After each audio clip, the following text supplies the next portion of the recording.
funny thing is happening right now. All of a sudden, COVID probably came from a lab. The left's vice grip on acceptable narratives is loosening. They're now pretending they didn't call the lab leak theory a right-wing, QAnon, racist crackpot theory dreamed up by Donald Trump. Last night, a real comedian joined the very unfunny political hack known as Stephen Colbert and gave CBS television viewers a dose of reality.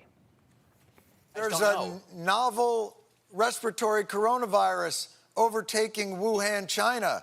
What do? Oh, you know who we could ask? The Wuhan Novel Respiratory Coronavirus Lab. The disease is the same name as the lab. You work at the Wuhan Respiratory Coronavirus Lab. How did this happen? And they're like, a pangolin kissed a turtle. God, don't you miss that? Don't you miss when The Daily Show was funny, when people could actually say things that were normal and made sense? Good times there. Jon Stewart said what millions and millions of Americans on both sides of the aisle, frankly, have thought all this time. Nobody was allowed to say it, though, until recently, because Trump pushed it, and Republicans believed that it was clearly an insane conspiracy theory. It's really so embarrassing if you think about it, what's happening to common sense in this country, how politics has made us all so painfully stupid. It was less than 1 month ago that Facebook lifted their ban on any theories of the virus being man-made. They banned it. One of the most critical forums for discussion and sources of information for people in this country banned anybody from talking about the idea that maybe COVID-19 was built in a lab in China. They banned what essentially is going to turn out to be the truth because Democrats wanted them to.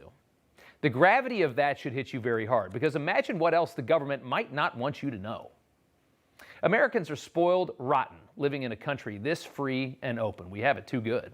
We're so spoiled that when it slowly begins to self-destruct, we barely make a fuss because we can't imagine it would ever happen. How creepy was it watching the Democrat-adoring big tech oligarchy shut down discussions of where COVID came from? It was really something to me. The kind of stuff you hear about in China or North Korea, how quickly free speech goes away. As far as the source of COVID, Republicans shouldn't be the only ones interested in determining the origins of a virus that kills indiscriminately, but frankly, they have been. Here is Congressman Mo Brooks earlier today. The question is not COVID-19's origination point. The question is whether its dispersal was accidental due to negligence or recklessness or intentional, a question only the untrustworthy Communist Chinese Party leadership can answer. That was at a press conference led by Congresswoman Marjorie Taylor Greene to introduce the Fire Fauci Act, which aims to strip Dr. Fauci of his massive $400,000 taxpayer-funded salary and oust him from his position. China, of course, is likely responsible for releasing this virus on the entire world after all. But our bureaucrats like Fauci are responsible for so much of the horrible guidance that gutted so many people's financial lives while protecting the health of too few. For too long, American freedoms have been sacrificed at the feet of Fauci's personal whims, a rare blend of virtue signaling, overreaction, lack of understanding, and if the emails are accurate, blatant lies. And then there's the masks. On February 5th of 2020, Fauci said in an email, the typical mask that you buy in a store, a drugstore, is not really effective in keeping out the virus, which is small enough to pass through the material. Then, of course, he reverses course on the decades of research that supported that, and he supports every American wearing a mask, even our children. You ain't lying. Fauci, of course, knew there was a likelihood this thing came from a lab. We don't know why, but rather than embrace the logical answer, Fauci went on every TV network that would have him and told Americans the most likely scenario was COVID-19 was natural. Robert Redfield, head of the CDC, completely disagreed. But we know as early as February of 2020, so like 15 months ago, Fauci was aware that it probably did come from a lab, from a researcher. Here's an email to Fauci. Eddie, Bob, Mike, and myself all find the genome inconsistent with expectations from evolutionary theory. Basically, this thing doesn't look natural. Perhaps this quote from Fauci from years ago explains why Fauci might not have wanted Americans to know that gain-of-function research may have killed 600,000 Americans. Quote, there is a real and present danger of the natural evolution of the virus, and that is why you do the experiments that might appear risky in the eyes of some.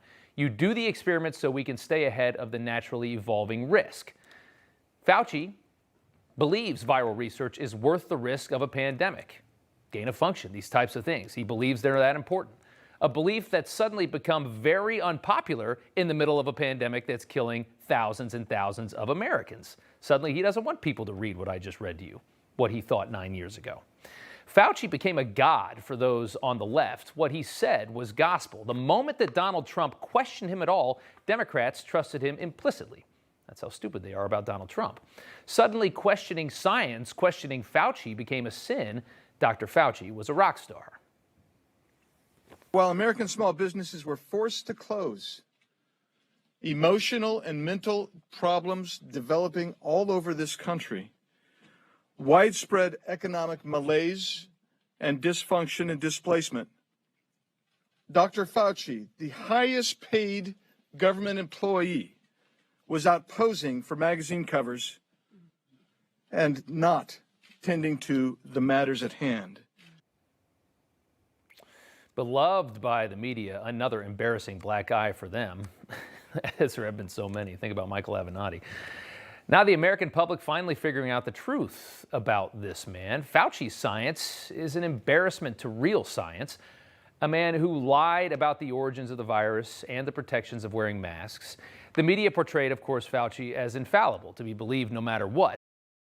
Hey, I'm Rob Finnerty. Thanks for watching. If you enjoyed this video, please join the conversation in the comments below. Don't forget to subscribe, too.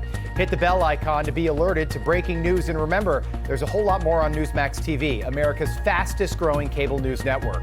Newsmax TV, we're real news for real people.